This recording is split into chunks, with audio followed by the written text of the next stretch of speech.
So this is Revati. നമ്മുടെ Finland student visa acquire ചെയ്ത കുട്ടിയാണ്. സോ രേവതിക്ക് ഒരു സ്റ്റോറി ഉണ്ട്. ആക്ച്വലി രേവതി പല കൺസൾട്ടൻസീസിനെ കണക്ട് ചെയ്തിട്ടുണ്ടായിരുന്നു മുൻപ്. ആൻഡ് അവിടെ നിന്നൊക്കെ തന്നെ രേവതിക്ക് കുറച്ച് ബാഡ് എക്സ്പീരിയൻസസ് ഉണ്ടായിട്ടുണ്ട്.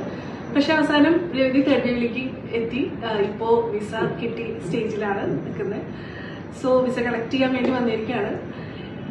അതിനുശേഷം വിസ കിട്ടിയതിനു ശേഷം രേവതി ഒരു ഗൂഗിൾ റിവ്യൂ നമുക്ക് ഇട്ടിട്ടുണ്ടായിരുന്നു. വളരെ ഹാർട്ട് മെൽറ്റിംഗ് ആയിട്ടുള്ള ഒരു ഗൂഗിൾ റിവ്യൂ ആണ്. ആൻഡ് അത് കണ്ട് ഞങ്ങളെല്ലാവരും third view team was really motivated. So രേവതിയോട് തന്നെ ചോദിക്കാം, എന്താണ് രേവതിയുടെ എക്സ്പീരിയൻസ്, എത്രത്തോളം എക്സൈറ്റഡ് ആണ് ആള് ഫീൽഡിലേക്ക് പോകാനുള്ളത്. ഓക്കെ, ബിഗ്ഗസ്റ്റ് ഡ്രീം എന്ന് പറയുന്നത് പുറത്ത് പോയി പഠിക്കുക എന്നുള്ളതായിരുന്നു. അറൌണ്ട് 2020 മുതലാണ് ഞാൻ എന്റെ ഈ പേപ്പർ വർക്ക് കാര്യങ്ങളൊക്കെ തുടങ്ങിയത്, ട്രൈ ചെയ്തുകൊണ്ടിരുന്നത്. അങ്ങനെ ഒരുപാട് പറ്റിക്കപ്പെട്ടു. ഫ്രോഡുലന്റ് ആയിട്ടുള്ള ഒരുപാട് ഏജൻസി ഈ പേയ്മെന്റ് കാര്യങ്ങൾ കൊടുത്ത് അങ്ങനെ ഇരിക്കുന്ന സമയത്താണ് എനിക്ക് ഇൻസ്റ്റയിൽ നിങ്ങളുടെ ഒരു ആഡ് വരുന്നത്. അത് കണ്ടിട്ടാണ് ഞാൻ തേർഡ് വേവ് എന്ന ഇതിലേക്ക് ഞാൻ കോണ്ടാക്ട് ചെയ്യുന്നത്. അങ്ങനെ എനിക്ക് ഫസ്റ്റ് രേണുവിനെയാണ് കോൾ കിട്ടിയത്. ആ നൈറ്റ് ആയിരുന്നു ഞാൻ വിളിച്ചത്. അപ്പൊ രേണുവിനോട് ഞാൻ ഫസ്റ്റ് മുതലേ ഉള്ള എന്റെ എല്ലാ ഡീറ്റെയിൽസും ഞാൻ ഒരുപാടായി ട്രൈ ചെയ്യുന്നു. ഒരുപാട് ഏജൻസി എന്നെ ഇങ്ങനെ പ്രൊവോക്ക് ചെയ്ത ഓരോ കാര്യങ്ങൾ പറഞ്ഞ് പേയ്മെന്റ് തട്ടിയെടുത്തു. അപ്പൊ എനിക്ക് ഇതിൽ ജോയിൻ ചെയ്യാൻ കുറച്ചൊരു മടി ഉണ്ടായിരുന്നു. അപ്പൊ രേണു എന്റെ അടുത്ത് ഫസ്റ്റ് ആദ്യം പറഞ്ഞിട്ടുണ്ടായിരുന്നത്, ആദ്യമായിട്ട് ഒരുപാട് സെഷൻസ് ഇങ്ങനെ തേർഡ് വേവ് നടത്തുന്നുണ്ട്. അപ്പൊ യൂണിവേഴ്സിറ്റി ഓഫ് വാസയിലത്തെ ഡെലിഗേറ്റ് നടത്തുന്ന ഒരു സെഷൻ ഇവിടെ എറണാകുളത്ത് വെച്ച് നടത്തുന്നുണ്ട് എന്ന് പറഞ്ഞിരുന്നു. അങ്ങനെ ഞാൻ രേണു പറഞ്ഞതനുസരിച്ചിട്ട് അവിടെ വന്ന് ജോയിൻ ചെയ്തു. എനിക്കപ്പോ അതിന്റെ ഭയങ്കര കംഫർട്ടായി, ഒരുപാട് ഇൻട്രസ്റ്റ് ആയി പുറത്തേക്ക്. അങ്ങനെയാണ് ഞാൻ ഈ തേർഡ് വേവിലേക്ക് എന്റെ പ്രൊഫൈല് വെക്കാനായിട്ട് കാരണം. സോ എന്തുകൊണ്ടാണ് ഫിൻലാൻഡ് എന്ന് പറയുന്ന ഒരു കൺട്രി ചൂസ് ചെയ്യാനുള്ള കാരണം? ഫസ്റ്റ് റീസൺ വന്നിട്ട് Finland is the happiest country in the world ആണ്. സെക്കൻഡ്ലി സ്പൗസ് ഫ്രണ്ട്ലി കൺട്രിയാണ്. അതുകൊണ്ട് എനിക്ക് ഹസ്ബൻഡിനെ കൂടെ കൊണ്ടുപോകാനായിട്ട് പറ്റും. പിന്നെ അത് മാത്രമല്ല, എനിക്ക് യൂണിവേഴ്സിറ്റി ഓഫ് വാസ എന്ന് പറയുന്ന പബ്ലിക് യൂണിവേഴ്സിറ്റിയാണ്. അവിടെ നമുക്ക് ഫ്രീ ആയിട്ട് ഫിനിഷ് ലാംഗ്വേജ് പഠിപ്പിക്കുന്നുണ്ട്. എന്റെ ഹസ്ബൻഡിനെ കൊണ്ടുപോകാൻ എന്റെ ഹസ്ബൻഡിന്റെ വിസ പ്രോസസിങ് അണ്ടർഗോയിങ് ചെയ്തുകൊണ്ടിരിക്കുക.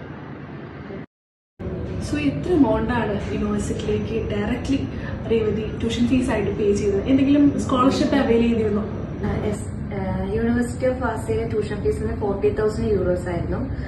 പക്ഷെ എനിക്ക് അതിൽ കിട്ടിയത് 6,000 euros ഏർലി ബേർഡ് സ്കോളർഷിപ്പാണ് കിട്ടിയത്. അതിൽ ഞാൻ സ്കോളർഷിപ്പ് കഴിഞ്ഞ് ബാലൻസ് 8,000 euros ആണ് ഫീസ് ആയിട്ട്. സോ കൗൺസിലിംഗ് സെഷൻ തൊട്ട് ഇപ്പോൾ വിസ പ്രോസസിംഗ് കഴിഞ്ഞ് വിസ കിട്ടിയിരിക്കുകയാണ്. എങ്ങനെയുണ്ടായിരുന്നു നമ്മുടെ തേർഡ് വേവ് ടീമിന്റെ സപ്പോർട്ട്?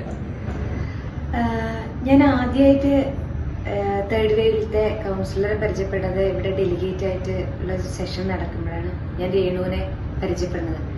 ആ പരിചയപ്പെട്ട് കഴിഞ്ഞാൽ എന്റെ ഡോക്യുമെന്റേഷൻ കാര്യങ്ങളെല്ലാം കൊടുത്ത് അതിനുശേഷം ആ പ്രോസസ്സിംഗ് കഴിഞ്ഞും എന്റെ ചെറിയ ചെറിയ ഡൗട്ട്സ് പോലും രേണു ക്ലിയർ ചെയ്ത് തരുന്നത്. അത് ഒരു മടിയില്ലാണ്ട് ഏത് ടൈമിൽ വിളിച്ചാലും നമുക്കത് ക്ലിയർ ചെയ്ത് തരും. അതിന് ശേഷം രണ്ടാമത്തെ അതായത് വിസ പ്രോസസിംഗിലേക്ക് കടക്കുമ്പോഴേക്കും എനിക്ക് രേണു സാൻഡ്രേനെയും അമിതേനെയും പരിചയപ്പെടുത്തുന്നു. സെയിം തന്നെയായിരുന്നു, രേണുവിനെ പോലെ തന്നെയായിരുന്നു അവര് രണ്ടുപേരും. ഇവര് മൂന്നുപേരും ആണ് എനിക്ക് ഈ വിസ കിട്ടുന്നവരെ എല്ലാത്തിനും ഹെൽപ്ഫുൾ ആയിട്ട് ചെയ്തിരുന്നത്. So would you recommend third wave to others? If yes, എന്തായിരുന്നു റീസൺ? ഡെഫിനറ്റ്ലി ഞാൻ തേർഡ് വേവ് എന്റെ ഫ്രണ്ട്സിനും റിലേറ്റീവ്സിനും എല്ലാവർക്കും റെക്കമെൻഡ് ചെയ്യും. കാരണം എന്താ വെച്ച് കഴിഞ്ഞാൽ ഞാൻ തേർഡ് വേവ് ഫാമിലിയിലേക്ക് ജോയിൻ ചെയ്ത ശേഷം രേണു, സാന്ദ്ര, അമിത ഇവരെന്റെ എന്റെ പ്രോസസ്സിംഗില് കൂടെ ഉണ്ടായി എനിക്ക് വിസ എന്റെ ഒരു ഡ്രീം സാറ്റിസ്ഫൈ ചെയ്തു തന്ന ഒരു ഫാമിലിയാണ് തേർഡ് വേവ്. അത് മാത്രമല്ല, ഇന്നത്തെ കാലത്ത് ഒരുപാട് കുട്ടികൾക്ക് പല രീതിയിലും കൺസൾട്ടൻസി അവരെ മുതലെടുക്കുന്നുണ്ട്. അവരെ ഫണ്ടുകള് ഇപ്പം അവർക്കൊക്കെ ഒരുപാട് ആഗ്രഹങ്ങളോടുകൂടി പഠിക്കാനായിട്ട് പുറത്തേക്ക് പോകുന്നു. പക്ഷെ അവർ ആ ഡ്രീം സാറ്റിസ്ഫൈ ചെയ്യാൻ വേറുള്ള ഏജൻസി അവർക്ക് പൈസ മാത്രമാണ് നോക്കുന്നത്. പക്ഷെ എന്റെ ഒരു എക്സ്പീരിയൻസ് വെച്ചിട്ട് തേർഡ് വേവ് എന്റെ ഡ്രീം ഫുൾഫിൽ ചെയ്ത ഒരു ഏജൻസിയാണ്. അത് മാത്രമല്ല എന്റെ ഒരു ഫാമിലിയും കൂടിയാണ്. So once again, congratulations for your Finland visa. Really glad to be part of our family. Thank you, Renu, Sandra, Amita, for എന്നെ ഹെൽപ്പ് ചെയ്തതിന് ഒരുപാട്, എനിക്ക് വിസ കിട്ടാനായിട്ട് ഹെൽപ്പ് ചെയ്തതിന് അവരോടും തേർഡ് വേവ് ഫാമിലിയോടും എന്റെ ഒരുപാട്